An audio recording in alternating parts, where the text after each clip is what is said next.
क्या आप लोगों ने ऐसे ट्रैक्टर्स देखे हैं जिसमें क्रॉलर बेल्ट लगे होते हैं?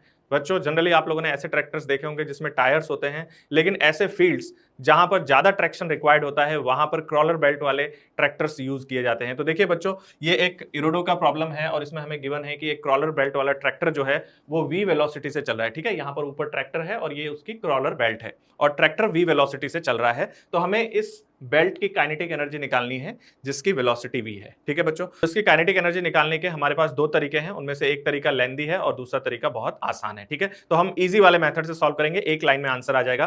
तो देखिए बच्चों, जब ये ट्रैक्टर मूव कर रहा होगा तो ये जो आप देख रहे हैं कि ट्रैक्टर की वेलोसिटी v है, तो उसके अकॉर्डिंग क्या होगा, जो ये व्हील्स आपको दिखाई दे रहे हैं बेल्ट के, इनकी वेलोसिटी भी v होगी। और ये जो पूरी बेल्ट है ना, इसके अलग अलग पार्टिकल्स की वेलोसिटी अलग अलग होगी। अगर हम ये चेक करें कि ये जो पार्ट जो ग्राउंड से टच कर रहा है, ये वाला पार्ट जो है ये ग्राउंड पे स्लाइड नहीं करने की वजह से इसकी वेलोसिटी 0 है।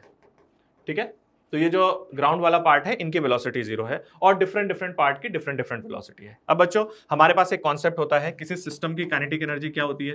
किसी सिस्टम की काइनेटिक एनर्जी होती है that is kinetic energy of the system with respect to centre of mass plus kinetic energy of centre of mass. तो देखिए बच्चों, ये जो क्रॉलर बेल्ट है इसका सेंटर ऑफ मास यहां पर है और जैसे जैसे ट्रैक्टर जिस वेलोसिटी से जा रहा है उसी वेलोसिटी से जो सेंटर ऑफ मास है वो उसी वेलोसिटी से जा रहा है। तो अगर हम देखें कि ऑफ सीएम काइनेटिक एनर्जी कितनी होगी तो वो हम डायरेक्ट लिख सकते हैं and that is equals to half m VCM square. अब हमें यह पता करना है कि kinetic energy with respect to centre of mass कितना होगा। तो देखिए बच्चों, ट्रैक्टर की वेलोसिटी v है, इन व्हील्स की वेलोसिटी भी v है और क्रॉलर बेल्ट के सेंटर ऑफ मास की वेलोसिटी भी v है। तो जैसे ही बच्चों आप सेंटर ऑफ मास के फ्रेम में जाएंगे तो आपको क्या दिखाई देगा?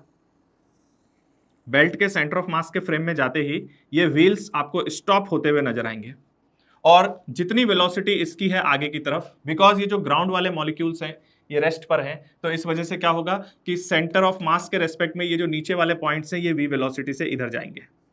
किसके रेस्पेक्ट में? सेंटर ऑफ मास के रेस्पेक्ट में। अब बच्चों, क्योंकि ये जो दोनों व्हील्स हैं ये भी आपको रेस्ट पे दिखाई दे रहे हैं, इसका मतलब है ये जिस v स्पीड से इधर जाएगा उसी v स्पीड से ये इधर जाएगा। वैसे ही यहां से ये घूमता हुआ इधर से फिर ऐसे स्ट्रेट जाता हुआ फिर ऐसे वापस आ जाएगा। तो अगर हम सेंटर ऑफ मास के फ्रेम में देखें तो ये जो बेल्ट है इसके हर पॉइंट की जो वेलोसिटी है वो v ही है।